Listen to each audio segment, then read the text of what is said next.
Nobody Knows is a drama coming-of-age film from director Hirokazu Kore-eda. He also did Shoplifters.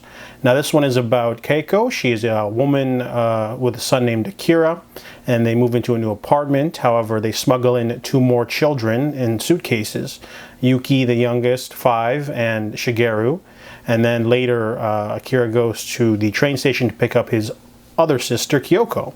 So the story behind this family is that she has multiple children from multiple fathers, but she's not with them.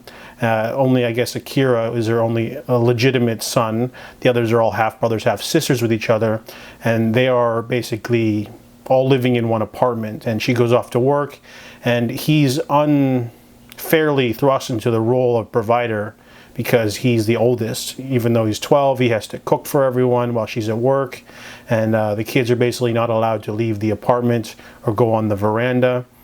They can't be seen or else they'll be reported, and you know, the children will be taken away. So apparently this has happened before.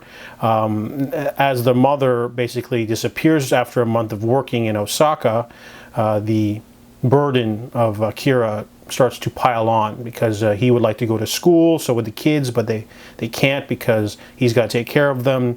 They're almost under like a weird house arrest because children have a lot of energy and they're not allowed to leave the apartment. So they have their toys in the condo or the apartment, but like they don't really get to do anything. They're not allowed to go to school, they can't go play at the park. And whenever they do get seen by a neighbor, they have to awkwardly say they're visiting. However, the main conflict of the movie happens when the mother disappears for months at a time.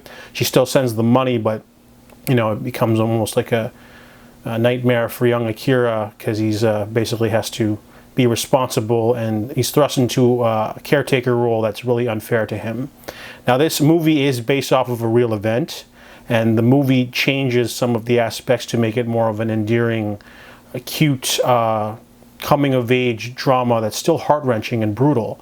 But the real-life story is like a full-on horror show. If they attempted to do a documentary, it wouldn't even be a drama. It would just be a horror movie because of what happened. So I can understand why the director had to change certain elements, but it doesn't really hold a candle to the real-life event. The real-life event was pretty awful.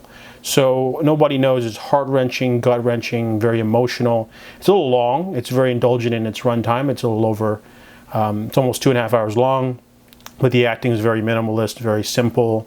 It's definitely has some great themes of social poverty and little things happening in Japan, but also everywhere else too. There's a lot of inequality. So Nobody Knows is a very strong drama film, and I'm glad I've, you know, decided to branch out and watch more Japanese films. So I give Nobody Knows a 7 out of 10.